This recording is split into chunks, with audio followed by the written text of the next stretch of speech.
Sure. So chronic pain means chronic inflammation.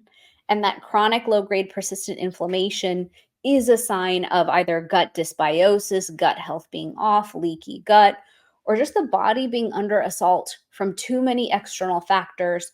We're throwing problems in and we're never giving the body the moment to rest and really reset itself.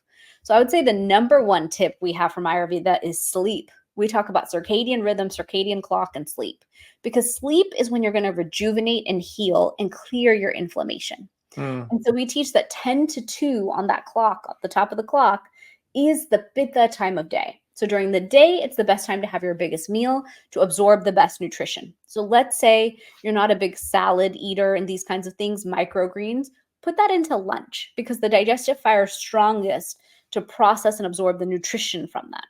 Maybe more fiber at lunch is when you get your fiber in for the day. And then in the evening, 10 to 2 is when we're supposed to sleep to clear and clean everything out. mm, If we're sacrificing sleep for different reasons, maybe to rest or have fun or stay up late or watch TV, you're actually sacrificing the clearing of your inflammation. And so mm, that's something I really like to highlight when it comes to chronic pain, chronic joint pain. When I have different issues in my body, I'm like, just sleep. You know that sleep is the key. Don't mm, sacrifice the sleep piece of this. And then also invest in quality sleep. So having sleep hygiene rituals.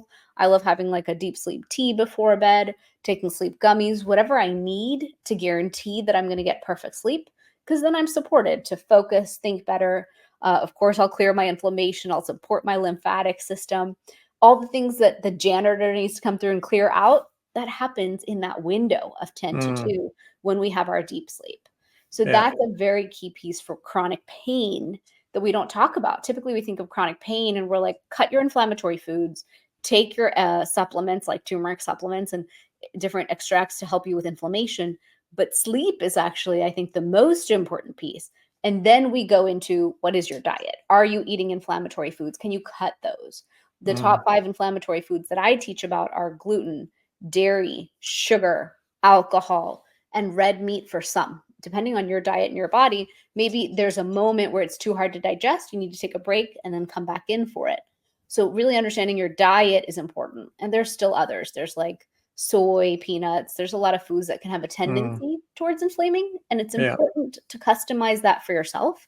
I believe in doing an elimination diet and seeing, am I totally fine with that food or does it cause me trouble? Like Mm, I myself cannot eat gluten. It yeah. throws everything off in my whole Yeah. system. And then I believe in taking great super spices because they are the plant kingdom's best gift for us to reduce that inflammation while we're doing the work. And it makes it easier to do all the good work to reduce inflammation. And then we can continue on. Mm. Do you find some people don't do so well on spices? Yeah, it's actually funny.